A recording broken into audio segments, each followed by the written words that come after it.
Yo, yo, yo la famille. Bienvenue à cette nouvelle vidéo chez le vrai millionnaire.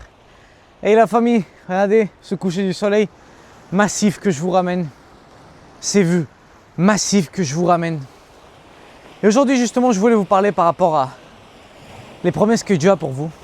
Par rapport à comment ton 2026 va se dérouler si toi, tu suis réellement ce que moi, je t'indique dans cette vidéo.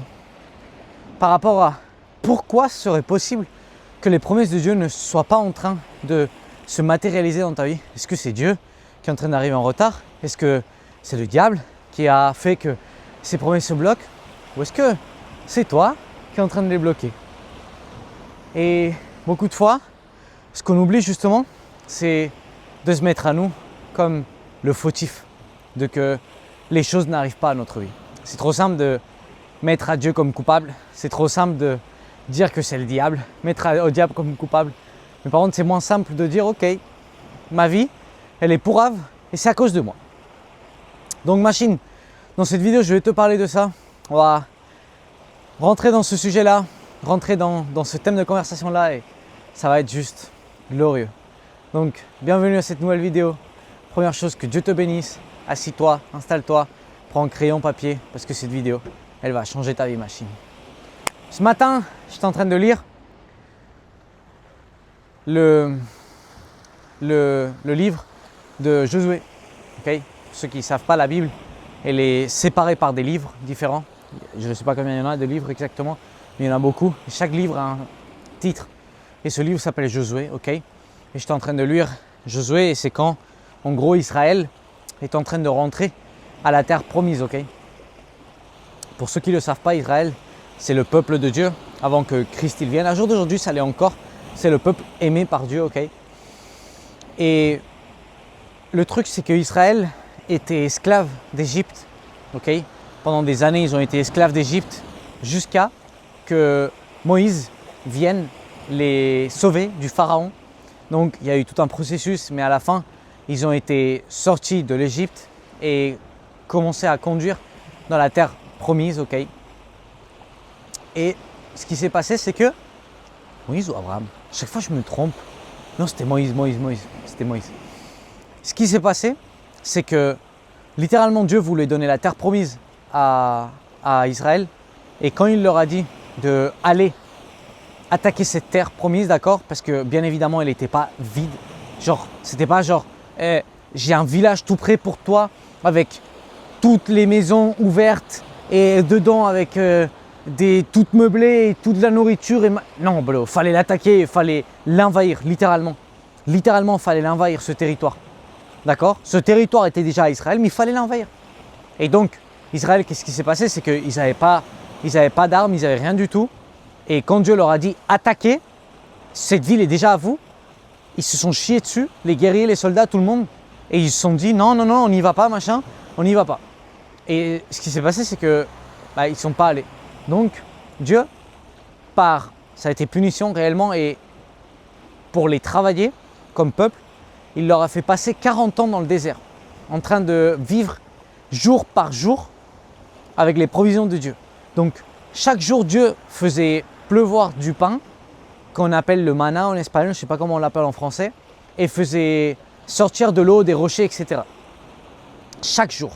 Si toi, tu gardais du pain que Dieu jetait des cieux, ce pain, il pourrissait affreux le soir même. Personne ne pouvait garder rien du tout. Il devait prendre le juste et nécessaire pour manger et après, poum, c'était fini. Donc, littéralement, ils ont resté 40 ans dans le désert jusqu'à qu'ils ont bien appris la leçon de qu'ils étaient dépendants à Dieu, de que Dieu existait et que si Dieu leur disait de faire quelque chose, c'était parce que tout allait bien se passer. Donc à la fin, Dieu, au bout de 40 ans, Moïse il est mort et c'était à Josué du coup de les ramener à cette terre promise. Donc Dieu a dit à Josué, hey, maintenant c'est à ton tour, cette terre elle est à toi, tu vas attaquer et tu vas l'avoir cette terre, ok? Parce que moi je suis avec toi, d'ailleurs je suis devant toi. C'est peut-être physiquement avec les yeux qu'on va voir que c'est toi qui attaques, mais c'est moi qui a déjà gagné cette bataille d'avance. Et ici il y a une chose que j'aimerais vous remarquer, c'est que Jéricho, comme c'est marqué dans Josué, dans la Bible, c'est marqué, Jéricho était fermé et bien fermé. Il réitère sur ça. Il était fermé et bien fermé, littéralement. Bro, encore une fois, Jéricho, c'était pas les portes ouvertes et ils nous ont attendu comme ça et machin. Qu'est-ce que je veux te dire, c'est que dans ta vie, les promesses que Dieu t'a fait, elles vont pas tomber du ciel en fait. Ce que tu comprends pas, c'est que c'est toi qui dois aller les chercher. Mais toi, tu vas les chercher en suivant le guide que Dieu te donne, comme il avait donné à Josué. Il avait dit à Josué, vous devez prendre l'arche avec les sept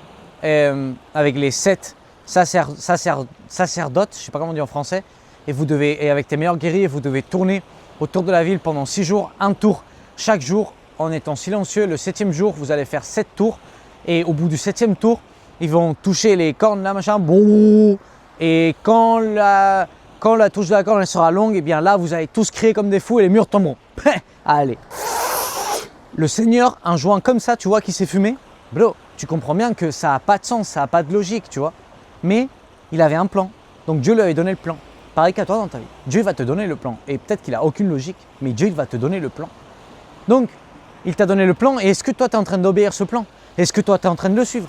Encore une fois, si Israël n'aurait pas suivi, si Josué n'aurait pas suivi les plans que Dieu lui avait dit, brother, Jéricho, elle ne serait toujours pas aux Israéliens, littéralement. Ils ne seraient jamais rentrés. Mais ce qu'ils ont fait, ça a été obéir Dieu, le suivre, et en conséquence de leur foi, ils ont été bénis. Enfin, ils ont eu ce qui leur appartenait déjà depuis 40 ans. Ils ont été 40 ans en train de dormir dans des tentes, dans le désert, parce qu'ils n'ont pas eu foi en Dieu. 40 ans plus tôt, littéralement. Et ça, c'est peut-être ce qui est en train d'arriver dans ta vie. Peut-être que Dieu t'a fait des promesses. Peut-être que Dieu t'a dit que tu allais avoir X ou Y choses dans ce 2026. X ressources économiques, Y relations, Z entreprise ou business ou boulot ou associé ou quoi que ce soit. Et tu n'es juste pas en train d'agir dans la direction correcte. Tu n'es juste pas en train de l'obéir et tu es juste assis dans ton canapé en train d'attendre les bras croisés. Mais ça ne va jamais se passer comme ça. Parce que les miracles, ils vont se reproduire quand toi, tu auras une foi nécessaire pour que ces miracles se reproduisent. Imagine que Dieu aurait donné Israël, qu'il aurait pu le faire. Bien sûr qu'il aurait pu le faire.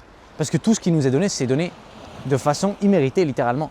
Donc Dieu, bien sûr qu'il aurait pu claquer des doigts et que toutes les personnes qui étaient à l'intérieur de Jéricho, que je ne sais pas comment s'appellent ces peuples en français, los amaecitas ou un truc comme ça en espagnol, bref, amarreos ou je sais pas comment, je me souviens pas exactement comment s'appelait le peuple, mais ce peuple-là, le Seigneur, il aurait pu le faire disparaître avec un claquement de doigts, tu vois.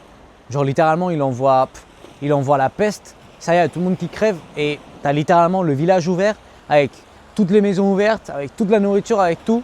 Il y a juste tous les cadavres, il faut nettoyer les cadavres et voilà. Enfin, t'imagines le nombre de choses que le Seigneur aurait pu faire pour que Israël arrive à ce village et que ça soit déjà à eux. Tu penses que c'est une coïncidence qu'il leur a fait lutter, qu'il leur a fait cette preuve de foi massive? Mets-toi 2 secondes à la place de Josué. C'est pas une histoire fausse, c'est une histoire vraie. D'accord? Josué était le commandant d'un village qu'avec les soldats qu'il y avait, ils étaient 40 000. D'accord? Donc les soldats, sans compter ceux qui n'étaient pas soldats, sans compter les femmes et sans compter les enfants. Donc imagine à la tête de ce qu'il était. Ok? On va dire 150 000 personnes pour te mettre. Il était à la tête de 150 000 personnes. À la tête. Seul. Comme le 1. Et à la tête de 150 000 personnes, il annonce au peuple qu'ils doivent prendre une arche et commencer à faire des tours autour d'une ville et les murs ils vont tomber. Brother, c'était un homme qui est en train de dire ça au peuple. Donc, même si Israël avait vécu des choses folles, que la mer elle s'ouvre, etc. Bro, toute personne qu'il y a son commandant qui lui dit eh bien, on va commencer à faire des petits tours avec une arche autour d'une ville, alors que les archis pourraient sortir en haut des murailles et nous détruire en 2 secondes, ou alors que c'est littéralement la stratégie militaire la plus pourrie qui existe dans cette planète Terre. Mais on va quand même le faire. Tu vois, toute personne qui écoute ce commandement, il dirait, bro, écoute, c'est quoi, reste tranquille là, moi, je me taille, bro, parce que toi, t'es tabané sa mère. Vraiment, j'arrête. 2 secondes, la famille, je vais prendre le... Oh mince, j'ai pas les flashs. Normalement, j'ai deux gros postes LED pour les mettre et que ça m'éclaire. Mais là, je les ai pas. Mais bon, c'est pas grave. Je vais finir ça rapidement, d'accord? C'est pour te dire, machine, que rien n'est offert dans ta vie et que tout ce que toi, toutes les promesses de Dieu, c'est toi qui vas devoir te les travailler. Tu vas devoir avoir une foi suffisante. Si Israël n'aurait pas fait ça, la ville promise leur aurait détruit et pas construit. Que d'ailleurs, à la fin, ça leur aurait détruit à cause du confort qu'ils ont eu dedans. Mais ça leur aurait détruit. Littéralement, ça leur aurait détruit. Donc, machine, c'est exactement pareil pour toi. Tu as des promesses de Dieu brutales. Mais maintenant, travaille pour avoir ces promesses. Aligne-toi avec Dieu. Mets toutes tes ressources économiques, d'énergie, de temps dans la direction dans laquelle Dieu t'a dit ou t'a promis les choses, littéralement. Il t'a promis un couple, il t'a promis un homme. Est-ce que tu es la meilleure femme possible et imaginable? Est-ce que tu es cette femme que tout homme voudrait avoir? Tu l'es ou tu l'es pas? Parce que peut-être que Dieu t'a promis un homme, mais tu es obèse. Et là, tu as un problème, ma fille. Parce que tu n'es pas la femme que Dieu veut que tu sois pour te donner cet homme. Oh, Dieu, il est méchant, il ne me donne pas mon homme. Non, c'est toi qui es une conformiste paresseuse et qui ne veut pas descendre les 20 kilos que tu as en plus. Et du coup, Dieu ne peut pas te donner cet homme parce que ça va te détruire, pas te construire. Oh, Dieu m'a promis des richesses, mais toi, par contre, tu lâches pas cet emploi que Dieu te dit de lâcher depuis il y a des mois. Qu'est-ce qui se passe? C'est que ton confort et ta peur, elles sont en train de se mettre par-dessus de ce que Dieu veut que tu fasses. Et du coup, tu es en train de bloquer les promesses de Dieu par ton manque de foi. Oh non, Dieu m'a dit que mon mariage, il allait se restaurer. D'accord? Mais est-ce que toi, tu es en train de faire de tout ton possible pour que ton mariage se restaure? Est-ce que toi, tu es en train de donner du temps à ton mari, du temps de qualité, ou à ta femme, du temps de qualité? Est-ce que toi, tu es en train de te focaliser en toi, devenir la meilleure personne possible physiquement, mentalement? Regarder quelles sont tes erreurs, remuer ton ego, demander pardon pour les choses que tu as fait mal avec ta femme, l'asseoir, lui dire je t'aime, comprendre que chaque jour est un reset et que chaque chose qu'on a est louée et que chaque jour qui passe, tu dois refaire les choses à nouveau. Moi, chaque jour qui passe, j'ai 0 abonné dans mon compte Instagram. Chaque jour qui passe, j'ai 0 élèves dans mon académie. Chaque jour qui passe, j'ai 0 € dans mon compte en banque.